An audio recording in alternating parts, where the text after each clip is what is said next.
Para ex-gubernur Jakarta berkumpul di balai kota jelang pergantian tahun baru 2024 lalu. Mereka berkumpul dalam acara Bentang Harapan Jakasa. Namun ada pemandangan yang cukup menjadi sorotan dan jarang terlihat, yakni mantan Gubernur Anies Baswedan dan Basuki Cahayapurnama atau Ahok yang tampil bersama dan keduanya tampak berbincang akrab. Baik Ahok maupun Anies mengaku tengah menyiapkan kejutan di tahun 2025 ini. Oh, bertanyain bisikinnya apa? Saya bilang bisikannya bisik.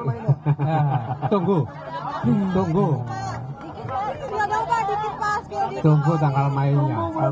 Tunggu. Ya, nanti dong. Kalau udah kan udah dibilang tunggu, lo harus tunggu dong kita. Ada kejutan di tahun depan, Pak Anies. Ya, Pasti ada kejutan. 6 jam lagi, 7 jam lagi. Kebersamaan antara Ahok dan Anies menjadi sesuatu yang menarik. Terlebih keduanya sempat bertarung sengit dalam Pilkada Jakarta. Di sisi lain, menanggapi pernyataan akan ada kejutan yang disampaikan Ahok dan Anies di awal tahun 2025, produser Jakarta Melayu Festival sekaligus pendukung Anies, Geis Khalifa menduga akan ada rencana launching ormas oleh Anies Baswedan.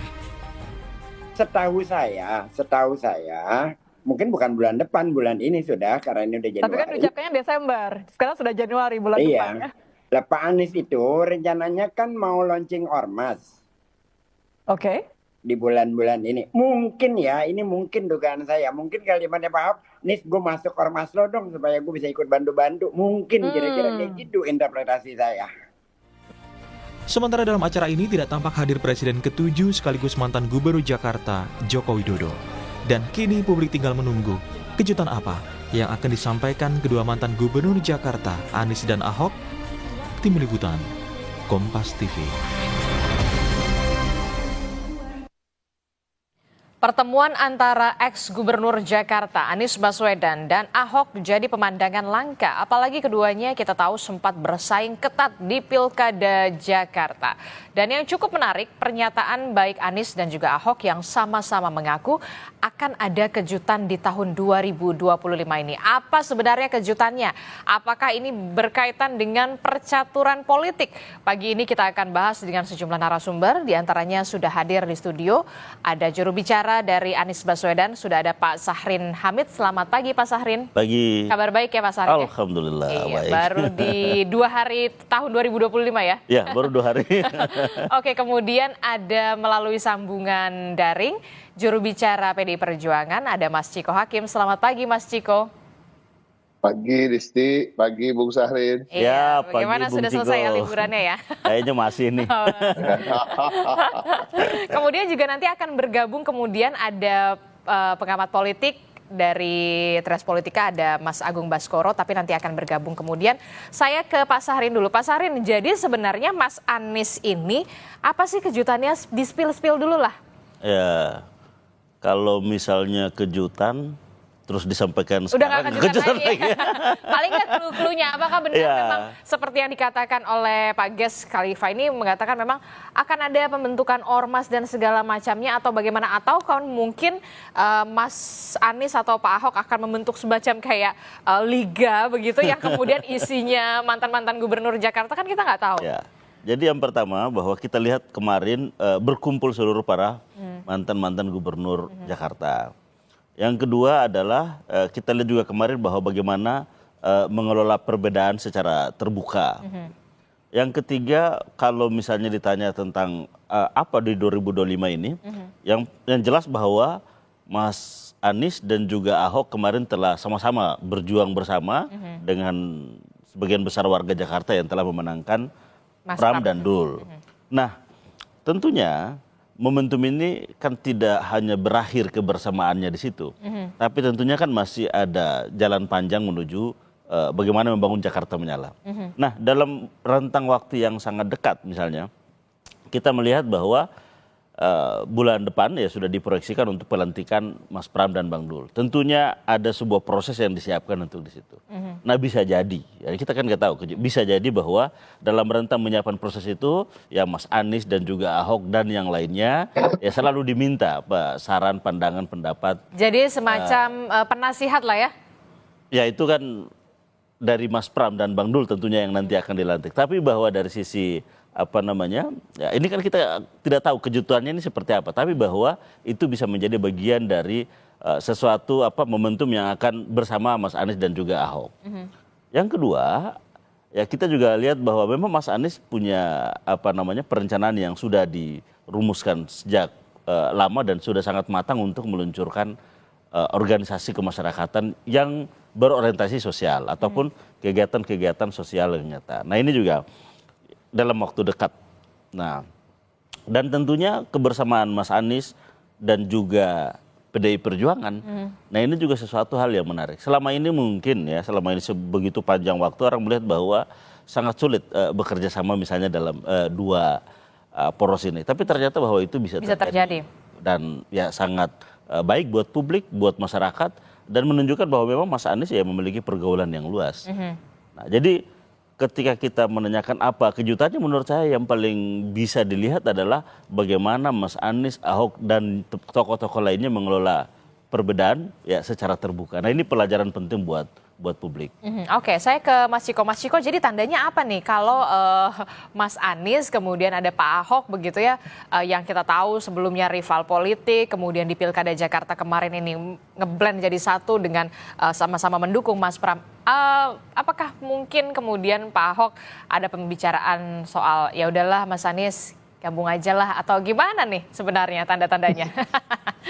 Ya, terkait itu tentu yang lebih tahu adalah mereka berdua yang saling berbisik ya. Jadi kami juga tidak begitu juga kemudian diceritakan bisik-bisik di antara keduanya secara detail. Tapi yang pertama, saya ingin mengajak juga seluruh masyarakat, dan saya rasa ini juga sudah dirasakan oleh seluruh masyarakat, untuk bersyukur kita melihat keakraban dua tokoh bangsa ini. Kita nggak hanya bisa bilang keduanya hanyalah mantan gubernur yang sukses, tapi kita juga harus bisa menempatkan mereka pada posisi yang lebih tinggi dari itu, karena mereka sesungguhnya adalah dua tokoh yang mempunyai gagasan-gagasan dan juga followers atau para pendukung yang cukup masif di seluruh Indonesia. Apalagi kalau Mas Anies kan terbukti tadi dari hasil pilpresnya didukung oleh banyak masyarakat Indonesia juga. Jadi Pak Ahok juga begitu, kita tahu mempunyai dukungan bukan hanya di Jakarta tapi di seluruh Indonesia. Tapi itu semua memang berbasis gagasan, jadi bukan berbasis kultus individu atau apapun yang sifatnya hanya di permukaan, tapi memang keduanya mempunyai gagasan dan pernah dalam rentang waktu tertentu merealisasikan gagasannya menjadi kenyataan di kota yang tercinta ini. Dan tentunya apa-apa yang mereka bisik-bisikkan, kami yakin itu lebih untuk kepentingan dan keuntungan seluruh masyarakat, mungkin khususnya Jakarta, tapi secara umum di Indonesia. Dan tadi banyak momentum memang di awal tahun ini, yang dikatakan bulan depan itu mungkin satu tadi sudah disampaikan akan ada organisasi kemasyarakatan yang sifatnya lebih ke kegiatan-kegiatan sosial yang akan diluncurkan oleh Mas Anies. Kemudian juga kalau PDI Perjuangan sendiri bulan Februari akan menggelar kongres, ya kan, Mas Pramono Anung dan Rano Karno akan dilantik sebagai gubernur dan wakil gubernur. Jadi ada 3 momentum yang saya rasa kehadiran keduanya bisa jadi menjadi kejutan. Sebagai apa ya kita lihat aja nanti. Oke, kita lihat saja nanti, tapi banyak juga publik yang tampaknya sudah tidak sabar begitu ya Mas Ciko. Mas Ciko, kalau berbicara soal nama Anies Baswedan dan juga Basuki Cahayapurnama, ini kan kita tahu mereka keduanya adalah tokoh yang kemudian punya pengaruh besar tidak hanya di Jakarta tapi juga di luar Jakarta. Mungkinkah kemudian bisikan-bisikan antara keduanya ini soal bisikan politik?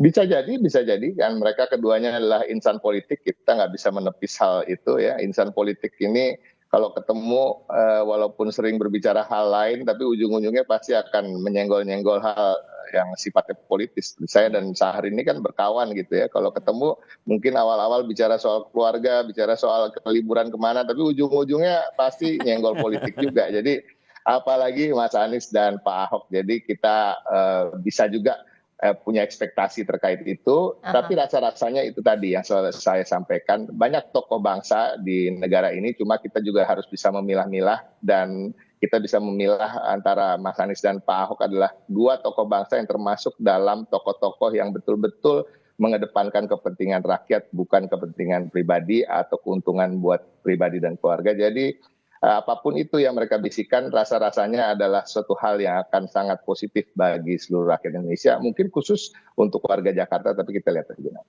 Tapi sayang ya, kemarin itu walau ada Pak Ahok, ada Mas Anies juga, dan juga pimpinan-pimpinan Jakarta begitu ya sebelumnya, tapi tidak ada Pak Jokowi begitu. Anda melihatnya apakah ini ada yang kurang atau gimana nih gitu pada saat kemarin itu? Enggak juga. Mantan kontestan Pilgub juga diundang. Bang Ridwan Kamil juga nggak datang. Ya kita berusaha berpikir positif aja. Mungkin memang ada kesibukan lain yang dirasa lebih penting bagi masing-masing tokoh tersebut daripada berkumpul dengan mantan-mantan gubernur menyambut 500 tahun kota kita yang kita cintai. Oke, tapi kalau dari Pak Ahok sendiri, ketika nanti mungkin jadi tim penasihat lah istilahnya, kalau tim penasihat dari Mas Pram dan juga Bang Dul begitu ya, sudah siapkah dengan tangan terbuka bersama dengan Mas Anies begitu ketika nanti mungkin semacam ya kalau misalkan ada TGUPP lagi gitu misalkan begitu loh Mas Ciko? Gini, terkait dengan itu, saya rasa formalitas diangkat sebagai penasehat atau tidak itu tidak akan mengubah bahwa kedua tokoh tersebut pastinya akan selalu memberi masukan dan pasti akan selalu diajak untuk berdiskusi oleh Mas Pram maupun Bang Rano Karno untuk membicarakan kota Jakarta. Jadi sebenarnya kalau jadi penasehat secara formal atau tidak terlalu penting. Yang paling penting adalah keduanya akan terus aktif untuk kemudian membantu Mas Pram dan Bang Dul beserta juga mantan-mantan gubernur lain karena Jakarta ini memang butuh untuk dibangun bersama tanpa meninggalkan siapapun, baik mantan gubernur atau seluruh stakeholder lain seperti ormas, partai politik dan masyarakat. Dan kami yakin karena kedekatan di antara tokoh-tokoh tersebut, Mas Pram, Bang Dul, Ahok dan Pak Anies itu sangat dekat dan hubungannya begitu panjang, relasi historinya. Jadi tidak akan ada sekat gitu. Jadi nggak terlalu penting rasanya ya Bung Syahrin ya, apakah jadi penasehat formal atau tidak. Yang pasti kami yakin mereka akan saling berbicara, saling berdiskusi dan bagaimana untuk menyelesaikan permasalahan warga Jakarta bersama. Iya, intinya apa yang dilakukan atau apa yang sudah terlihat antara keakraban antara Mas Anies dan juga Pak Ahok ini menjadi angin segar lah ya bagi Jakarta dan juga warga Jakarta tentu saja supaya kita juga bisa paling tidak ini ada relaksasi politik lah menghadapi sebelumnya momentum Pilpres, Pilkada, Pileg dan dengan bercengkerannya kedua tokoh ini kan paling tidak ada relaksasi lah ya, liburan politik deh secara psikologis. Liburan politik ya, karena kita ya mau tidak mau atau suka atau tidak suka kita benar-benar fatigue lah pada saat Pilpres dan juga Pilkada memang waktunya berdekatan dengan adanya momen-momen keakraban semacam ini ya bisa semacam tadi Anda katakan bisa menjadi liburan politik lah dalam tanda kutip begitu ya. Saya juga melalui sambungan daring ada Direktur Eksekutif Trias Politika Strategis ada Mas Agung Baskoro. Selamat pagi Mas Agung, terima kasih sudah bersedia bergabung di Sapa Indonesia Pagi Mas Agung. Ya, sama-sama Mbak Adi. Iya Mas Agung, ini kalau tadi kita membahas soal bagaimana momen keakraban antara Mas Anies dan juga Pak Ahok pada saat pertemuan menjelang malam pergantian tahun, ini ada juga Pak Jarod Saiful Hidayat juga di sana, kemudian tapi minus Pak Jokowi sayangnya tidak ada di sana. Apa yang bisa Anda analisa dari pertemuan tersebut termasuk juga bisik-bisik politik yang terjadi tertangkap kamera antara Mas Anies dan juga Pak Ahok, Mas Agung? Ya, pertama saya lihat setelah Jakarta menyala, saya lihat kalau Pak Anies Pak Ahok bareng bisa Indonesia menyala nih Bang Ciko ya. Dan negeri sedap juga nih yang lain melihat kan. Jadi maksudnya ya selama ini kan Pak Ahok Pak Anies intim, hangat ya. Dengan kemudian diimplementasikan secara langsung, memang keduanya punya chemistry untuk bersama walaupun memang kita tahu sebelumnya punya story dan history yang berlawanan ya seperti itu, tapi ya dalam politik lagi dan lagi tidak ada yang abadi. Dan kalau misalkan mereka kini punya semacam common sense dan common enemy atas nama kekuasaan di seberang sana, saya kira itu menjadi logis dan masuk akal. Tidak ada lagi yang istilahnya berkebalikan, berlawanan, apalagi sudah diuji ketika Pilkada Jakarta kemarin. Dan dalam beberapa hal ya isu-isu strategis, Pak Anies, Pak Ahok cukup aktif merespon ya, soal PPN 12%, Pilkada tidak langsung. Kemudian ada beberapa hal yang saya kira itu hal yang positif, konstruktif bagi, saya nggak ngomongin Jakarta lagi Mbak Adis, tapi Oh, ngomong lebih luas lagi ya yang tadi Anda sebutkan ya, Indonesia menyala. karena kebijakannya banyak yang direspon secara kritis oleh mereka berdua ya. Dan saya kira itu masukan bagus buat publik agar demokrasi kita semakin berkualitas, check and balances tetap jalan, dan dalam tanda petik ini bukan hanya tugas PDIP saja, tapi ada person by person yang aktif ya, terlibat sebagai citizen ya, bukan hanya sebatas netizen, yang menyuarakan bagaimana harusnya negara berlangsung, negara berjalan, pemerintahan yang baik, bersih dan berkualitas bisa berlangsung. Dan saya kira itu kabar baik buat masyarakat kita secara keseluruhan, Mbak Adis. Berarti kalau Anda tidak lagi mengatakan soal lingkungan Jakarta saja, skupnya Jakarta, tapi lebih luas secara umum Indonesia, bisa saya katakan apakah ini the next 2029 yang memang sudah disiapkan sejak dini? Banyak pilihan PDIP. Saya bilang kemarin siapapun ya gubernur Jakarta itu minimal menggenggam tiket pencapresan, maksimal menjadi presiden.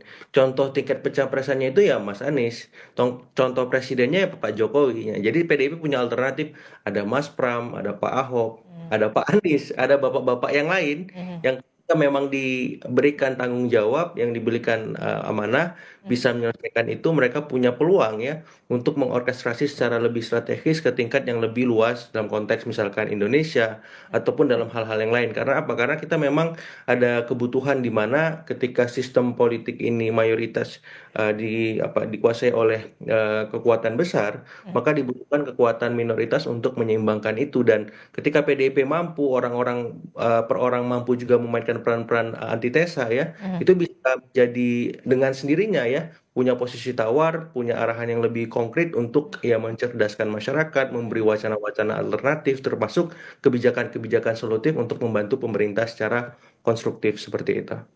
Termasuk kalau Anda melihat antara pasangan Anies Ahok ini bisa jadi apa ya? Untuk di 2029 dalam tanda kutip kontestasi berikutnya, apakah ini memang sudah dipupuk sudah sejak ini nih, sekarang ini? Potensial Mbak Adis. Potensial. Karena dua orang ini punya ceruk masyarakat yang berbeda ya. Mas Anies dengan basis Islam perkotaannya, ya kelas menengah terdidik. Pak Ahok sebaliknya kaum nasionalis, ya orang-orang yang dalam tanda petik kritis juga dengan pemerintahan sama dengan Mas Anies, dan tinggal bagaimana keduanya ini mampu ya memperluas ceruk ya pemilih dalam tanda petik misalkan Islam perdesaan, kemudian kelas menengah ke bawah. Kemudian juga bisa mengambil simpati para elit-elit partai di luar PDIP misalkan. Kalau itu bisa dikerjakan dalam 4 tahun ke depan, nggak mungkin Indonesia menyala, Bang Ciko, Bang Syahrin ya. Oke, gimana nih Mas Amin kalau dari Anies sendiri? Kita melihat bahwa memang dua tokoh ini kelasnya sudah tokoh nasional. Yang kedua memang punya potensi dan juga ceruk konstituensi yang beragam ya. Nah, dan kita lihat bahwa ini juga memberi pelajaran bisa bekerja sama dengan semua spektrum kekuatan politik Indonesia. Nah, cuman ini kan masih 2029. Tapi kan kalau dipupuk sejak dini? Oh ya, itu. Artinya sekarang kayak kita melihat bahwa pemerintahan sekarang ya patut didukung untuk menyelesaikan seluruh agenda-agenda. Seluruh janji-janji politik Presiden Prabowo ya udah kita dukung untuk bagaimana itu menyelesaikan. Tapi juga bahwa kita patut mengkritisi semua hal yang kita melihat bahwa ya agak keluar dari apa yang menjadi agenda ataupun cita-citanya. Nah, terkait dengan Mas Anies sendiri ya tentunya memiliki agenda terkait bagaimana agar ikut berpartisipasi aktif untuk bersama dalam konteks mencapai tujuan negara misalnya. Nah, dalam dimensi itu maka ya Anies saat ini tentunya tidak hanya bagaimana gagasan-gagasan, pikiran-pikiran itu lahir dalam konteks entitas personal, tapi bagaimana ini juga terbangun terinstitusionalisasi gitu loh. Sehingga terjadi sebuah organisasi juga yang kuat untuk bagaimana menjadi alat perjuangan pikiran-pikiran maupun cita-cita politik Pak Anies. Nah sehingga dalam konteks ini maka tentunya butuh kerjasama dengan semua pihak. Tidak hanya satu spektrum tapi tentunya semua spektrum politik nasional kita. Oke, jadi kalau kita lihat juga kan Mas Anies ini tidak terafiliasi partai politik manapun. Betul. Kemudian nanti rencananya kalau memang jadi begitu ya akan membuat ormas Oh itu begitu. jadi, kalau ormas udah pasti jadi. Oh udah pasti jadi Udah tuh. pasti jadi. Itu untuk eksistensi dalam hal politik dan Kegiatan sosial. Oh kegiatan sosial Kegiatan gitu ya. sosial. Kalau misalkan dikatakan sebagai eksistensi juga di dunia politik supaya tetap bisa dikenal untuk bisa 2029, jawaban Ya Anda? tentunya yang satu ada kegiatan sosial, tapi bahwa pendukung Mas Anies ini kan relatif banyak tapi masih terpisah-pisah. Terpisah, Nah ini akan diorganize juga secara bagus dan ya kita lihat aja momentumnya ke depan juga akan melakukan sesuatu sehingga Mas Anies yang tadinya menjadi entitas personal dia akan menjadi sebuah entitas yang terorganisir dengan baik. Karena Mas Anies punya potensi, ada 24% pemilihnya dan tentunya ini adalah menjadi bagian penting untuk bagaimana menjadi instrumen perjuangan Mas Anies ke depan. Berawal dari ormas jangan-jangan ke partai politik lagi enggak? Ya kalau ormasnya tetap, yang partai politik juga tentunya harus disiapkan. Oke, baik. Kalau Mas Ciko melihat kalau tadi katanya Mas Agung, dua tokoh ini bisa dikatakan potensial lah dalam tanda kutip bisa menciptakan Indonesia menyala, bahkan bukan lagi Jakarta menyala. Jawaban Anda? Ya itu memang saya rasa nggak terbantahkan. Tadi juga sudah disampaikan oleh saya maupun oleh Bang Syahrin bahwa kedua tokoh ini levelnya udah bisa dikatakan level tokoh nasional karena juga terbukti dalam perjuangan politiknya atau perjuangan-perjuangan dalam aktivitas sosial kemasyarakatannya selalu mengedepankan kepentingan rakyat secara umum. Jadi bukan ego atau kepentingan pribadi maupun keluarga. Itu yang paling penting. Lalu yang kedua tadi saya ingin mengutip Bung Syahrin juga tadi partisipasi aktif untuk mencapai tujuan-tujuan negara. Nah ini saya rasa keduanya itu yang menjadi fokus bagi keduanya dan itu pantas kita dukung. Dalam artian gini, kalau kita berbuat baik, berbuat maksimal untuk kepentingan banyak orang, ya kita lihat nanti di 2029 apakah namanya kemudian saking harumnya kemudian banyak yang ingin mencalonkan menjadi tokoh di naik kelas lah ya, tadi pencapresan misalnya, ya kita lihat nanti. Tapi yang pasti saya yakin bahwa keduanya ingin berbuat dulu. Gitu. Masalah nanti mau diusung jadi capres atau cawapres itu masalah belakangan. Dan kita harus betul-betul membantu munculnya tokoh-tokoh bangsa yang memang mengedepankan kepentingan rakyat seperti Mas Anies dan Pak Ahok yang kemudian nanti ketika datang waktunya 2029 akan enak gitu kita bisa melihat ada etalase pemimpin-pemimpin yang memang mumpuni dan tidak terbatas 1-2 orang yang akan kita pilih karena demokrasi itu kan hakikatnya adalah alternatif-alternatif pilihan yang banyak dan ya, harapan kita memang keduanya juga akan berbuat yang terbaik. Jadi nanti kita lihat nantilah di 2029 apakah dari perbuatan baik itu namanya kemudian harum dan kemudian masyarakat maupun partai politik atau ormas atau stakeholder negara ini semuanya akan kemudian memberikan tiket capres atau cawapres ya kita lihat aja. Iya, walaupun memang masih butuh waktu Masih yang panjang. lama begitu ya, masih butuh Masih waktu yang panjang. lama. Tapi kan ya setidaknya mulai dari sekarang lah ya, kemudian dicicil-cicil dulu ya, Mas Ciko ya. Saya ke Mas Agung. Mas Agung, apakah ini jadi upaya kemudian keduanya untuk bisa tetap eksis di dunia politik? Jangan dijawab dulu Mas Agung, tetaplah bersama kami, temukan jawabannya usai jeda, kami kembali.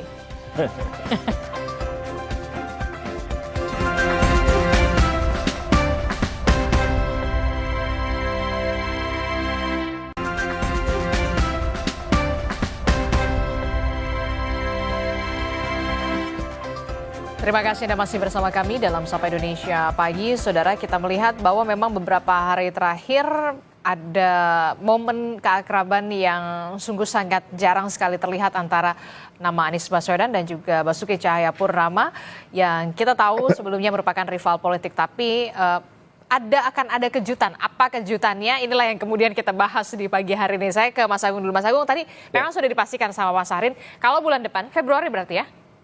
Atau Januari? Yang ormas? Ya rencana mungkin bulan inilah. Oh bulan ini ya. Berarti bulan ini ya, Januari ya, pembentukan ormas itu ya. Betul. Oh, Akan diluncurkan, bukan dibentuk, diluncurkan. Akan dirilis lah ya, Yes. dirilis begitu ya, semacam ormas begitu dengan inisiasi dari Mas Anies. Mas Anies ya. Kalau untuk kegiatan untuk sosial. kegiatan sosial saat ini. Betul. Nah, kalau Mas Agung melihatnya akan seperti apa? Akan besar peluangnya akan seperti apa nanti nih? Ormas dari Mas Anies ini, walaupun memang sekarang kegiatannya kegiatan sosial. Ya, ya. Sebelum saya jawab, saya mau nanya dulu kalau di offer nggak dijawab, namanya apa Bang Syahrin ya? Nama itu menentukan semua hal ya Bang Ciko ya. Tapi Namanya apa? Ini masih dirahasiakan. Namanya nanti akan diluncurkan oleh Mas Anies. Oke. Yang jelas saya kayak dejavu Mbak Adis ya, karena dulu waktu Nasdem berdiri itu kan deklaratornya salah satunya Mas Anies sebagai ormas ya. Nah kalau ini sebagai ormas lagi bisa jadi next step-nya adalah partai. Tapi kan ini semacam testing the water, bagaimana respon publik ataupun pemilihnya Mas Anies di Pilpres kemarin melihat deklarasi ke depan ya di bulan ini bahkan kata Bang Syahrin. Jadi ketika ormasnya bagus, malah besar setara dengan ormas-ormas yang besar lainnya, maka kenapa nggak sekalian menjadi partai? Kenapa? Karena kalau kita bicara threshold, katakanlah minimal 4% pakai basis yang sebelumnya, maka ini sudah lolos kalau basis Pilpres kemarin 24% ya. Karena biar bagaimanapun partai kita itu sedikit banyak digerakkan oleh figur ya ketimbang partai ID-nya. Jadi figur ID itu masih dominan, dan kalau partai ini punya figur semacam Pak Anies atau bapak-bapak yang lain yang punya pemikiran, ide yang memang bisa menjadi alternatif bagi publik melihat kekuasaan hari ini, itu saya kira bagus banget gitu. Dan kita harus mendorong ya, tadi Bang Ciko bilang biar menjadi pilihan prasmanan demokrasi, partainya, figurnya, maupun hal-hal ormasnya dan seterusnya. Karena semakin banyak alternatif, demokrasi kita semakin sehat, dan inilah esensi yang sebenarnya dari demokrasi itu sendiri, seperti itu. Oke, kita harus disuguhkan tokoh-tokoh yang kemudian punya ide dan juga gagasan begitu ya, supaya demokrasi ini tetap hidup begitu, termasuk juga posisi penyeimbang begitu ya Mas Agung ya? Betul, betul. Karena kalau semuanya berkata iya atau sekedar tolak, publik nggak punya pilihan-pilihan yang lebih mencerahkan gitu. Padahal mereka di tengah banyak himpitan ekonomi sosial dan yang lain butuh ya pikiran-pikiran segar melihat segala sesuatu dengan jernih. Dan orang-orang seperti Mas Anies, Pak Ahok ya maupun figur lain itu punya sumbangsi mencerahkan pikiran-pikiran mereka. Dengan mereka punya pengalaman panjang ya seputar kepemimpinan. Ya, dalam sederhananya kalau Pak Anies biasanya suka ngerem-ngerem, Pak Ahok ini kan suka ngegas-ngegas ya. Jadi kalau misalkan publik melihat dengan kacamata yang jernih, wah ini kalau kebijakan ini harus direm, ini harus digas, tokoh ini gabung, bagus nih perpaduannya ya. Satu agak kalem, satu meledak-ledak. Nah, karena memang itu dibutuhkan. Satu solidarity maker, satu yang sangat administratif, detail, teknis ya, taktis. Ini kan luar biasa ya gaya kepemimpinannya melihat segala sesuatu. Jadi saya mengapresiasi Pak Anies, Pak Ahok, ataupun yang lain lah muncul untuk mewarnai ya pikiran-pikiran demokrasi kita, pikiran-pikiran masyarakat kita, supaya apa? Supaya pemerintah juga aware bahwa mereka nggak sendirian mengelola negeri ini, seperti itu. Menarik tadi seperti yang tadi Mas Agung katakan, itu kayaknya tampaknya dejavu ya. Nasdem dulu awalnya juga salah satu penginisiasinya adalah Mas Anies. Ya, betul. Terbuka peluang nanti akan mengarah ke partai politik gak? Karena memang potensial sekali kalau memang betul ini akan terlaksana. Ya, sebagai ormas, sebuah wadah. Kan selama ini kan yang menjadi kebutuhan para pendukung Anies adalah wadah, wadah bersama. Wadah bersama yang bisa merangkul semuanya. Dan ya itu sudah disiapkan. Sudah disiapkan dan untuk diluncurkan. Tapi memang wadah ini dipersiapkan untuk berorientasi kegiatan-kegiatan sosial yang konkret ya. Awalnya. Kegiatan-kegiatan sosial. Tidak. Ini memang sudah diorientasikan ke sana. Tapi bahwa nanti instrumen politiknya ya tentunya akan disiapkan juga. Tapi bahwa tidak ormas ini memang akan diorientasikan karena gini, wadah yang harus dibentuk kan harus merangkul semua. Baik itu yang sudah berpartai, yang belum berpartai, baik itu masyarakat sipil maupun yang ASN, kan semua bisa berkumpul di situ. Baru kemudian instrumen selanjutnya itu adalah kegiatan sosial. Oke. Tapi bahwa ada instrumen politik dari pendukung Anies, yaitu akan ada nantinya. Akan ada nantinya. Karena kita tahu bahwa ya Anies kan tidak mesti berjuang sendiri. harus ada perkumpulan yang menjadi kekuatan tersendiri untuk agenda-agenda politik Mas Anies.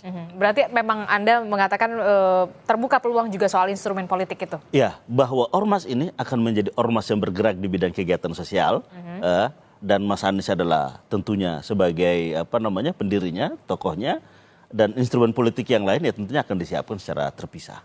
Terpisah berarti akan mengarah ke partai politik ya? Ya, tinggal menunggu waktu. Tinggal menunggu waktu saja. Masih malu-malu ini tampaknya Mas Arief.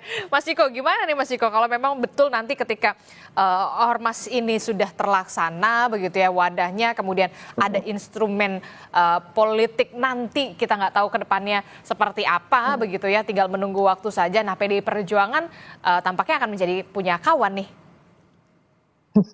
Sampai sekarang pun sebenarnya udah berkawan, jadi kita nggak jauh-jauh ya kan. Artinya apa? Artinya kita sepakat bahwa banyak hal yang perlu diperbaiki terkait dengan kalau kita bicara soal demokrasi, kalau bicara soal bagaimana kita ingin mengangkat harkat martabat wong cilik di negeri ini. Nah ini yang kita lihat dari kedua tokoh itu, Mas Anies maupun Pak Ahok itu kan. Sebenarnya walaupun kelihatan berbeda tapi bukan berbeda-beda amat gitu, karena keduanya ketika menjabat yang diutamakan tentu adalah wong cilik, masyarakat kelas bawah gitu. Bagaimana untuk kalau Pak Ahok banyak sekali memperhatikan lansia, kita tahu membagikan kursi roda secara gratis, hal-hal yang terkait dengan meningkatkan kesejahteraan, perumahan yang layak bagi masyarakat. Begitu juga Mas Anies. Mas Anies ini terbukti ketika kita kampanye Mas Pram dan Bang Dul itu di kantong-kantong masyarakat, di daerah-daerah yang memang perlu diangkat kesejahteraannya, popularitasnya sangat tinggi. Artinya apa? Artinya berarti ketika beliau masih menjabat juga banyak memperhatikan kehidupan bagi masyarakat yang masih terpinggirkan dan masih tertinggal. Jadi intinya itu, dan saya melihatnya gini, saya lebih melihat tadi bahwa tidak ada rencana-rencana yang pasti ini oleh Mas Anies terkait dengan ormas dulu, kemudian partai politik. Tapi lebih tadi yang saya sampaikan berulang kali bahwa kedua tokoh ini termasuk Mas Anies tentunya ya ingin berbuat aja dulu, bergulir bagaimana nanti dari perbuatan itu lihat sambutan dari masyarakat gitu. Jadi berbuat secara ikhlas, tulus, memang karena jiwanya memang untuk bangsa dan negara, tadi partisipasi aktif untuk mencapai tujuan-tujuan negara. Nah, dalam perjalanannya kan kita lihat apakah kemudian ada suara-suara yang mengatakan ya udahlah maju aja lagi gitu kan, maju mungkin sama Pak Ahok kayak gitu ya kan. Tapi kalau bagi PDI Perjuangan ya kita lihat nanti, kita harus lihat tadi prasmanan tadi Mas Agung sampaikan ya kan, prasmanannya harus kita lihat dan mudah-mudahan penganan-penganan yang ada dalam prasmanan itu berkualitas semua sehingga akan memudahkan bagi partai politik termasuk partai politik PDI Perjuangan untuk bisa memilih mana yang terbaik dari yang terbaik untuk kemudian di 2029 kita usung dan kita menangkan untuk menjadi presiden dan wakil presiden. Tapi perjalanan itu masih panjang. Nah, sambil menunggu 2029 tentunya PDI Perjuangan senang untuk bisa bekerja sama dengan tokoh manapun yang mempunyai visi dan misi yang sejalan dengan visi dan misi kami. Oke, kalau Mas Agung sendiri melihatnya gimana? Kalau memang tadi terbuka juga peluang begitu ya, kemungkinan ada instrumen politik di belakangnya Mas Anies begitu ya, ketika memang semua unsur elemen masyarakat ini bergabung dalam ormas yang diinisiasi oleh nama Anies Baswedan, tidak menutup kemungkinan juga ada instrumen politik nanti akan kemudian dibentuk begitu ya. Nah ini perlu jadi peringatan juga nggak, alert juga nggak buat partai politik nih. Ternyata wah tidak terbendung lagi nih masanya Anies nih gitu kan, anak abah gitu kan ibaratnya, Mas Agung. Iya, anak abah sama Ahokers ini gerakannya eksponensial secara politik Mbak Adis ya. Jadi apa ya, Mas Aniesnya kalem, Pak Ahok yang ngegas, mereka lebih lagi gitu ya. Jadi kalau saya lihat di sosial media itu komentar anak abah dan Ahokers itu kan lumayan apa ya, hegemonik ya. Apalagi mereka secara pendidikan lumayan terdidik ya. Jadi ketika bergerak pun saya kira juga bisa terstruktur, sistematis dan masif ala negara karena orang terdidik gitu. Nah jadi ya kalau misalkan Mas Anies Pak Ahok punya ya kanalisasi kemudian apa ya semacam wadah-wadah yang pas untuk orang-orang ataupun kelompok-kelompok anak ABA dan Ahokers ini, saya kira itu bagus banget gitu, karena mereka akhirnya punya punya apa ya, semacam sarana yang pas untuk menyuarakan ataupun mengakomodasi ya, mengagregasi kepentingan mereka, aspirasi mereka supaya lebih konstruktif lagi. Kan setelah mereka berkumpul akhirnya mereka melihat sistem politik kita, oh kalau mau menuntut yang merubah peraturan ke Mahkamah Konstitusi atau ke Mahkamah Agung atau kemana sarana-sarananya, ke DPR.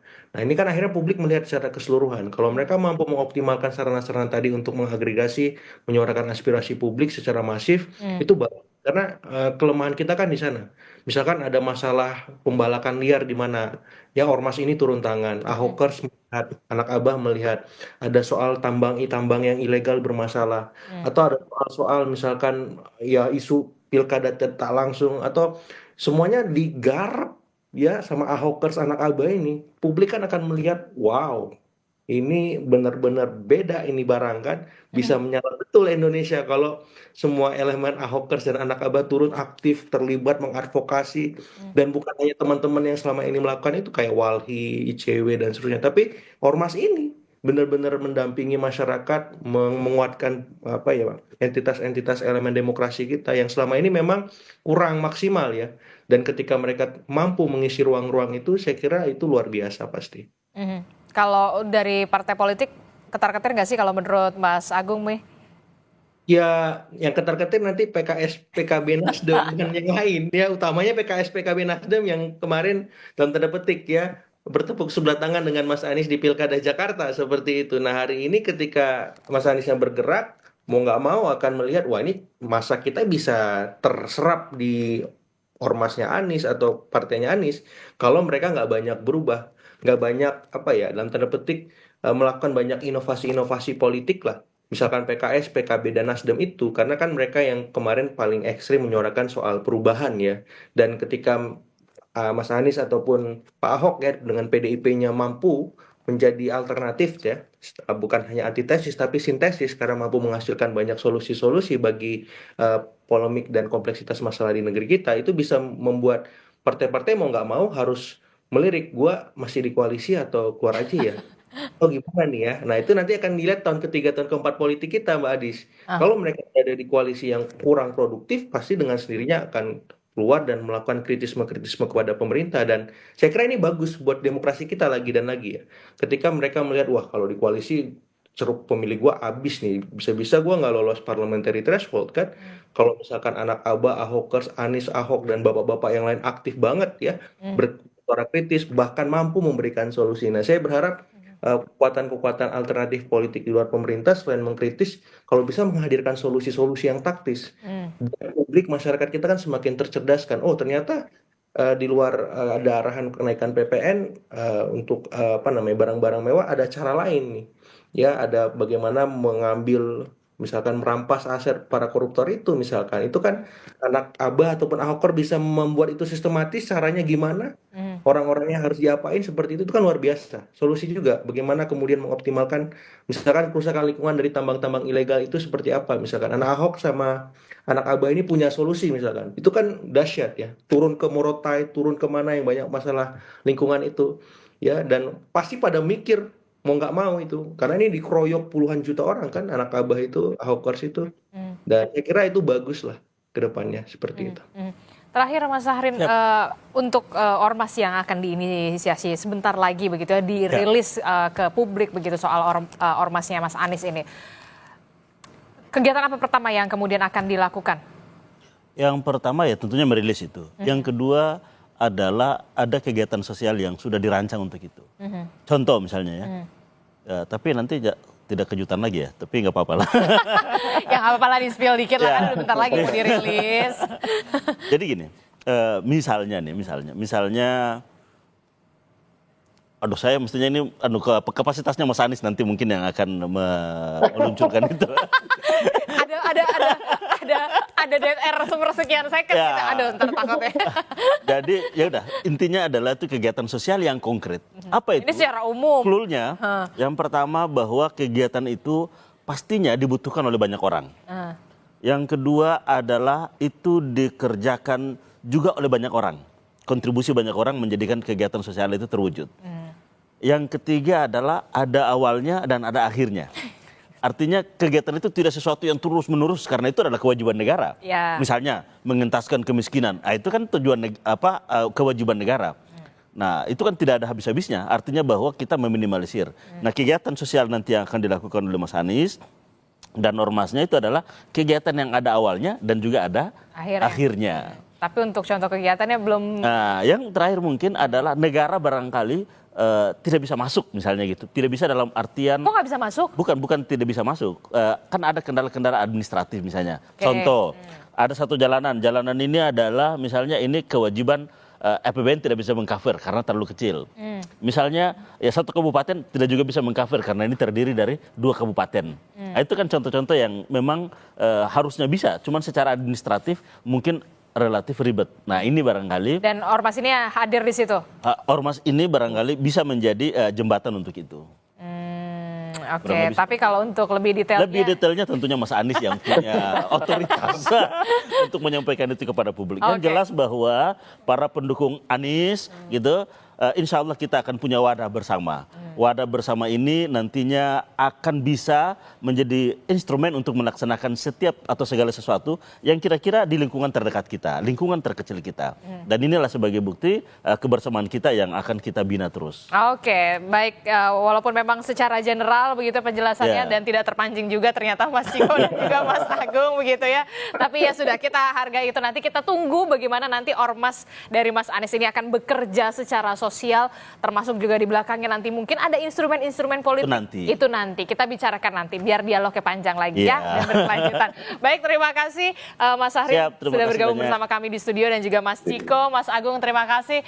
Selamat pagi, sehat-sehat selalu Bapak-bapak. Selamat tahun baru. Assalamualaikum.